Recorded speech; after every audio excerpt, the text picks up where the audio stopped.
Welcome to the Finding the Magic podcast, where books come alive. I'm Tricia Copeland, a fiction author and host of this show. If you love books, finding great reads, and hearing about the story behind the story directly from the authors, this is the place for you. Whether you like fantasy, science fiction, dystopian, or romance titles, I think you'll find something to love in my playlist. Listen in to discover something magical about a book or two today.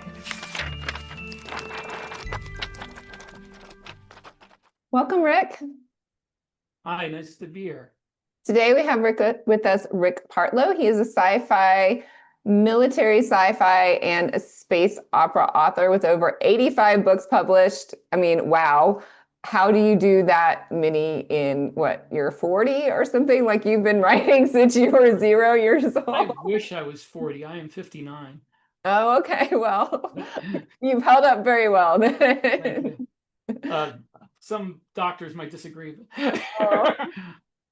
But I actually have written 83 of those novels in the last 14 years. Wow. I can't even do the math on that. It's like 5 a year? I think it works out to 6, maybe. Okay.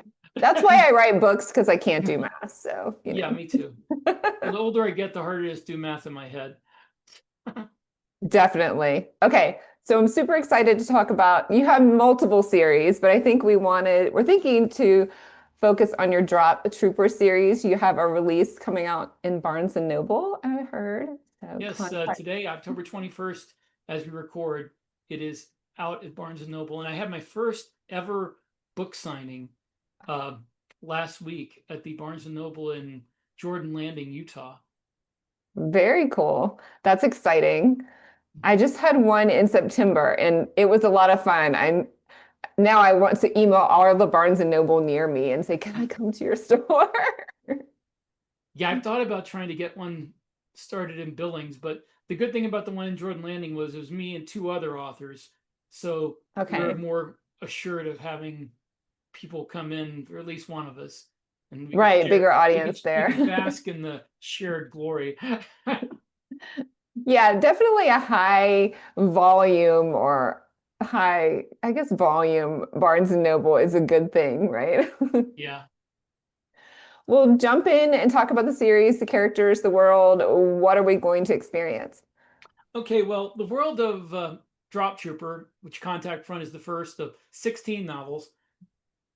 God and Athon and Simon and Schuster only know if all 16 will be in Barnes & Noble eventually, but it's about 300 years in the future. About 25 or 30 years from now, I have a nuclear war between Russia and China that kind of devastates the world, and everything gets rebuilt, and all the cities are abandoned, and they build these mega cities. And one of the biggest is called Los Angeles, which is between San Diego, where San Diego and LA are right now. Main character is the youngest son of farmers who work in the ruins of Tijuana. And the outskirts are all farms, just subsistence farming. Cannot speak that word. Farming, but the cities are run by gangs. And when his rest of his family is killed by a gang, he winds up wandering through the desert until he's found and taken to Los Angeles. Goes from one group home to another, eventually becomes a street hustler, ripping off the gangs. And when a gang enforcer is accidentally killed trying to chase after him, he is charged with felony murder and given the choice of go to war or go to jail, because there's a war on with a very dynastic and fierce group of humanoid aliens called the Tani. And although most people on Earth have never heard of it, because Earth is kind of insulated, we're kind of losing it, and we're running out of warm bodies. So they're giving criminals the choice to join the Marines, or face punitive hibernation, which they call the ice box, which theoretically you have a sentence, but in reality they might just forget you're there. Oh, that's not good. So he joins the Marines and has to learn to trust people and be responsible for them. And how old is this character? Does he start out quite young? Yes, he's like almost 19 when he starts out. Okay. So definitely an adult read here. Yeah, it's well, I mean, there's no graphic, not real graphic violence. There's no, the only, sex is, what they call the door closes type of Closed sex. door, yeah. It's implied, Yeah. but it's not. But he's a Marine, so there's a lot of bad language. You can't have Marines without liberal uses of the F word. Right. So maybe a high school student could pick it up. Yeah. Okay, and that would be kind of appropriate there. Fine. It's not quite young adult, but it starts out when he's a young adult. So I guess that upper YA new adult coming of age type. Right. And is it written through his point of view, or do it's first person point of view. It's funny. I've written many books from the third person and many from first, and it's funny that the first person books always seem to do better. Huh. I guess I think it's a skill to be able to write both, I think, because I write first person. I have a hard time doing that third person jump. But yeah, that's interesting. I mean, what is kind of the norm in sci-fi? Is it normally third person? Military science fiction is normally third person, but okay. I write what comes easier, and I do better with first person. So right, yeah, and maybe people are loving that up close, get in the person's head, know what they're thinking, feeling, their motivations, and that makes it more of a personal story, maybe. I find the weakness of a lot of military science fiction is the clinical, maybe analytical nature of it. It seems like a lot of vets write it. So they want to tell the story from like the 1,000 foot view of a battle, but right. I think that people appreciate more getting inside someone's head and the gut feelings they have when rounds are coming their way and they're in the mud thinking they're going to die. I can't even camp, so I would not be cut out for any of this. Like, I need a shower. So how much sci-fi is this? Do you think it's considered hard sci-fi, or is it more of a soft sci-fi? I have a technological baseline that I go from, that's in my head, but he's a Marine, and he's a 19-year-old Marine, so he doesn't need to know the science, and he doesn't really. I think in the second book he finally finds out how their faster than light drive works, because he needs to, because they keep getting killed heading for the planet. So he wants to find out more about it. But no, you don't. It's not hard sci-fi by any means. Okay, cool. Yeah, and well, it sounds like, yeah, if he's not running the ship, then he doesn't need to know how it works unless, he comes to not wanting to die, then that's kind of important. Yeah. And you said you have a military background, correct? I was in the Army, in the infantry, back when I was commissioned when I got out of college. And before that, I was in the National Guard while I was in college. Okay. In the Infantry National Guard. So did you draw a lot of these storylines or thoughts, feelings, perspectives from your experience? Some. I also have lots of family and friends who are in the military. My father was in World War II, so I have a lot of his stories to go on. A couple of my brothers-in-law were in Vietnam. Most of my friends and some of my family was in the Afghanistan or Iraq, and my closest friend was in both. So actually, my son is overseas right now. He's in the National Guard, and this is his second deployment to the Middle East. He went to Syria. He went to Syria in 2018. So yeah, well, I thank you for your service, for your son's service, and your family's service. Thank you very much. We definitely appreciate that. And did you always know that you wanted to write? When did you decide, hey, I'm going to start writing this? I tried to start writing when I was about, I think, 9, because I've been reading a lot of Robert Heinlein's juveniles, and I really loved them, but all of them were written like in the 40s and 50s, and weren't a lot of people writing them anymore by the time. I mean, this is like the 70s, so I was, the 70s was a morass of very nihilistic, navel-gazing sci-fi. There wasn't a lot of stuff like Heinlein's juveniles back then, so I wanted to try to write something like that, but I was 9, so everything I wrote was kind of sucked. But I tried. Well, to a 9-year-old, it probably didn't. Now, even at 9, I knew this wasn't as good as the stuff I was reading. But I mean, I've been reading, Heinlein, Clarke, Asimov. Asimov and Clarke were just a little bit higher level, and I don't know if I got all that when I was a kid, but I was entertained by it, and I wanted to write something in that vein. So even back then, it was like it was old-fashioned sci-fi. So I started trying to write then, but it wasn't serious. I never thought about writing a book. I was trying to write some short stories. In the 80s, what really got me back into science fiction and wanting to write it was the cyberpunk science fiction that started in the 80s, really with William Gibson, Walter John Williams. I'm having a brain fart. Who's the guy who wrote? Well. I'm wondering if Dean Koontz kind of falls into that cyberpunk. No, not really. Dean Koontz is kind of like, some of his stories have a science fiction tinge to them, but they're mostly horror and thrillers. I guess the one I read, it was about AI. It wasn't, they didn't call it AI at the time, but it was computers basically taking over the world. Yeah, well, that's been around.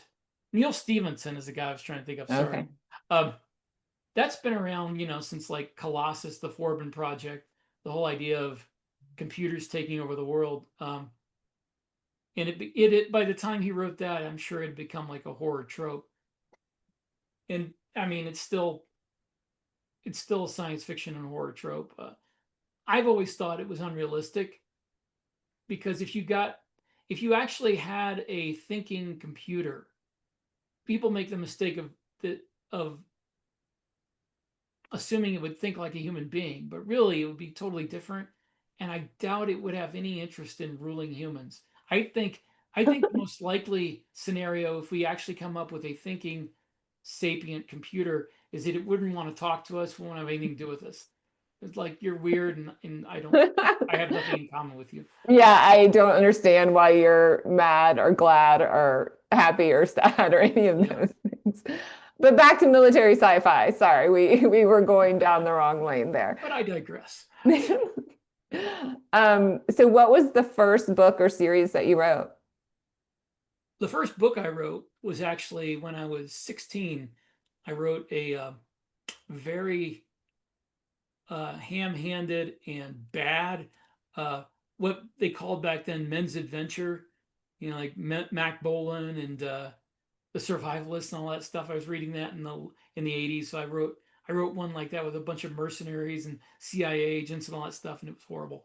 But that's the first one I wrote. The first one I wrote for publication was called Duty, Honor, Planet, and I actually self-published that in 2011 when I first started self-publishing on Amazon. And then later on, when I got a contract with Athon, they reprinted that. So it's a trilogy. That's the first one I wrote. Second one was Birthright, which is ironically the second book now in the Birthright 4-book series, because I wound up writing what do you call it? A prequel? Prequel, thank you. Prequel to it. And when Athon republished that series, they put the prequel as book 1. Oh, okay. So now it's a 4-book series, and the original book is book 2.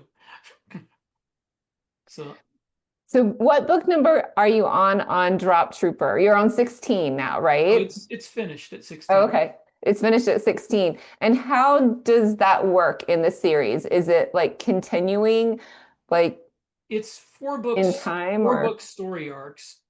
The war he's fighting, the war against the Tani, ends in book 4. And then originally there were only going to be 4 books. Actually, originally only be 3, but then I said, I think I need 4 to finish the war. And they're like, okay. But it did so well when it was originally released on Amazon that my publisher said, you're going to keep writing it.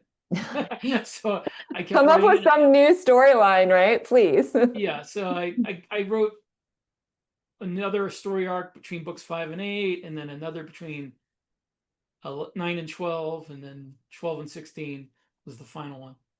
So it's in the same universe as about 45 or 47 other novels. Okay. It's the same universe that started with Birthright, but you don't need to have read any of those to read this one until you get to book 16. When you get to book 16, it would help if you read this one other series between books 15 and 16. But by then you should be, so if you're reading book 16, you probably wouldn't mind. Right, yeah. You're into it by then. You're committed. Yeah, I have But a if series if you don't have any interest in reading anything else, just read books 1 through 4, because that's the war story. It has a closure that would be very appropriate for the end of the series if you're not interested in going all the way to 16. Well, I find if I find an author that I like and I like their books, I usually just keep reading all of their books. I mean, I don't know if everybody does that, but I usually That's do. the kind of reader we all love. We all love them. Of course. Unless they do something really weird and I'm like, no, I just can't anymore. But see, well, I like that you have like that 4-book story arc because I mean, a lot of times I've read series that went to look like book 13, 14, and then like it didn't even look like where it started. Like it was just rambling into nothingness as far as the story arc or story plot seemed to be.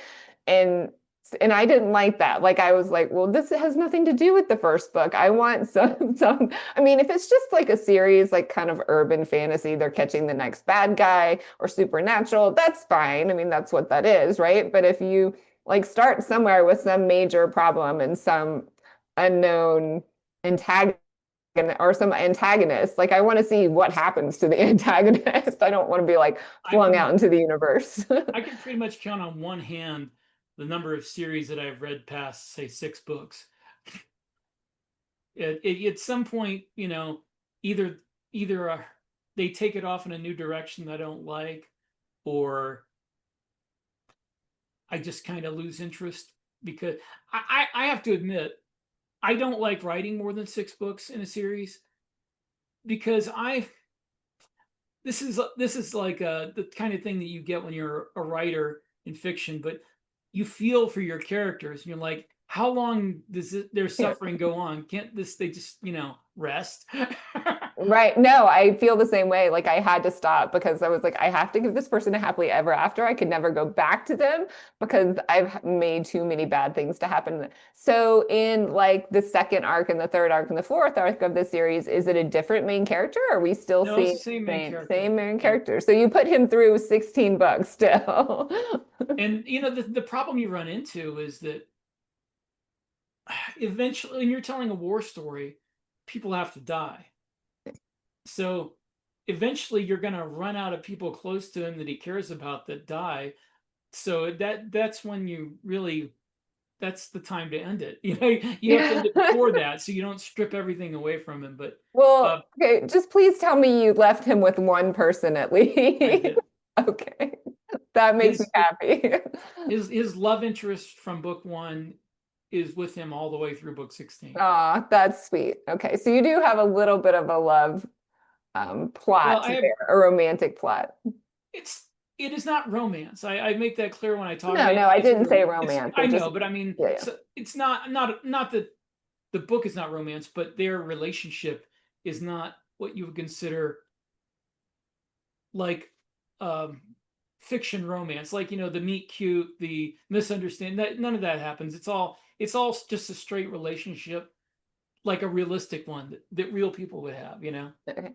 So sometimes people meet each other and fall in love. That happens, but that's okay. You know, it's funny because when I wrote my first series for Athon, the main character has a relationship, starts in book 1, and the publishers were like, yeah, but it happens too fast. You know, they need to like be at odds and butting heads through a couple of books. And maybe then in the third book, they kind of kiss, but something comes between them. Like, dude, no, I'm not writing a romance. And I'm writing a real relationship. When I met my wife, I knew within a month that I wanted to marry her. And then the publishers were like, yeah, it's pretty much that way with my wife too. And yeah, it's like, I'm not writing a romance novel. This is real people.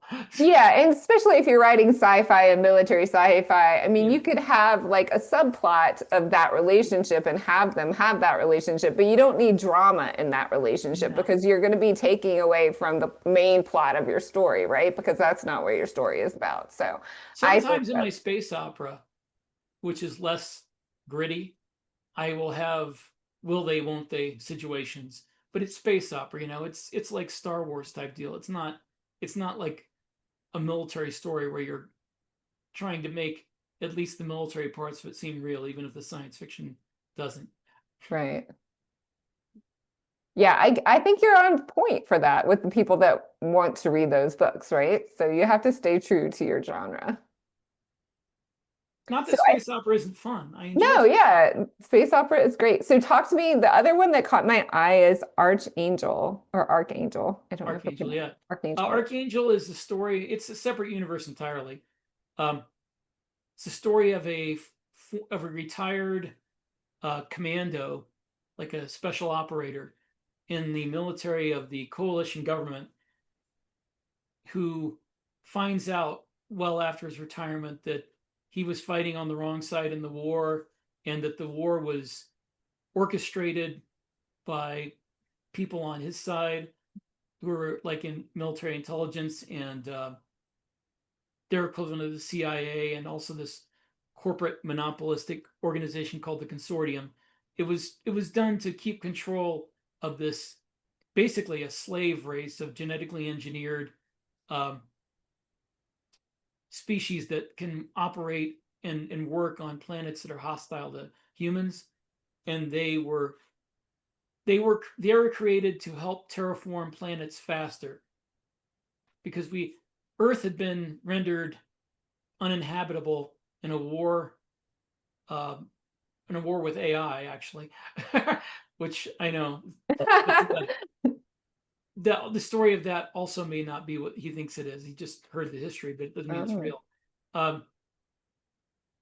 And they've been terraforming planets and, you know, spreading out through them, but it took a long time. It was a very time-consuming process, and it's very labor-intensive and expensive. So they created this species so they could like live on the planets before they were actually terraformed, and they wouldn't have to build them, you know, pressurized, climate controlled, you know, facilities to live on. So, but they rebelled. You know, they didn't want to do this anymore. They were, you know, they felt like they were condemned to do this forever. So they then there was a political support for them to be emancipated. So these people faked them striking the coalition in order to justify a war that would allow them to be enslaved again. So he finds out about this and loses his family when they come to try to, you know, eliminate him, and that gets him, you know, fighting on the right side of the war. Am I hearing like a little John Wick revenge type?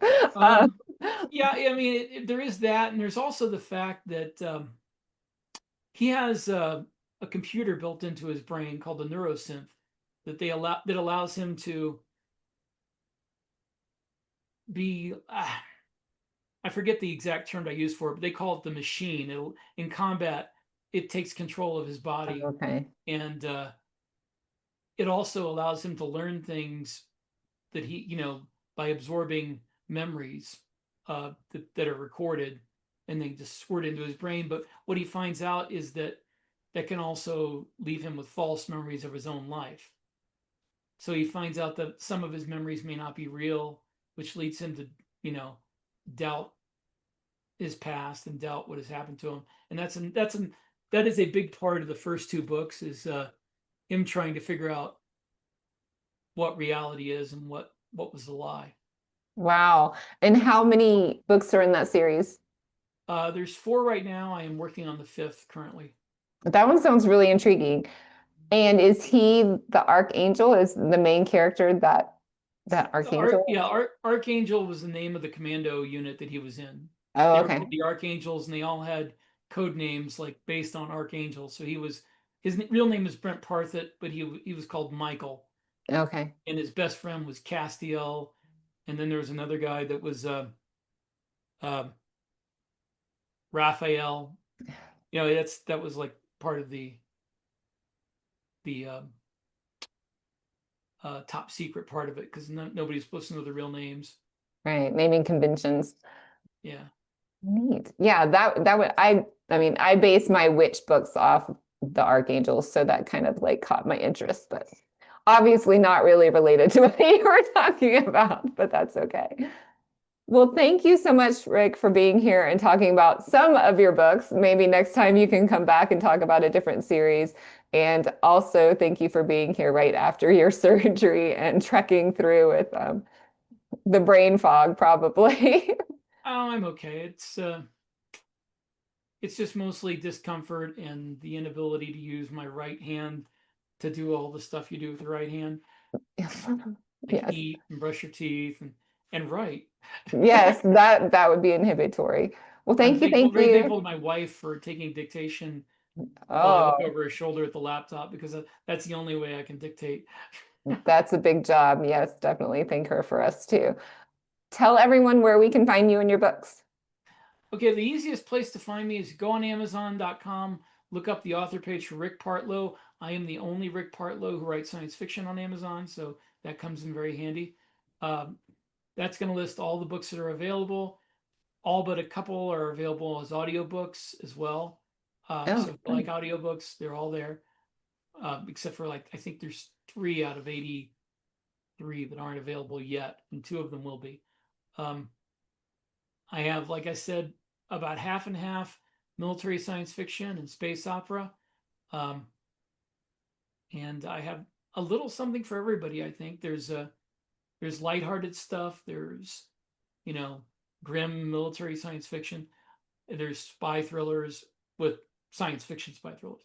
And that's the best place to find them all. I also have an author blog on rickpartlow.com, but I don't go there a lot. If you want to engage with me, the best place is to go to Facebook, to the Science Fiction Worlds of Rick Partlow. And if you message me or, post there, then I will answer. Well, great. Thank you so much for that. And we will have all your links in the description of the show so people can find you there too. Well, thank you for having me. I really appreciate it. Hope you'll come back next time. I'd be honored to. Bye. Bye. I hope you enjoyed this episode of the Finding the Magic podcast. I'm your host, author and podcaster Tricia Copeland, and I love getting behind the scenes. If you like the podcast, make sure to subscribe and stop in each week to discover new authors and books. Thanks for listening, and until next time, keep finding the magic.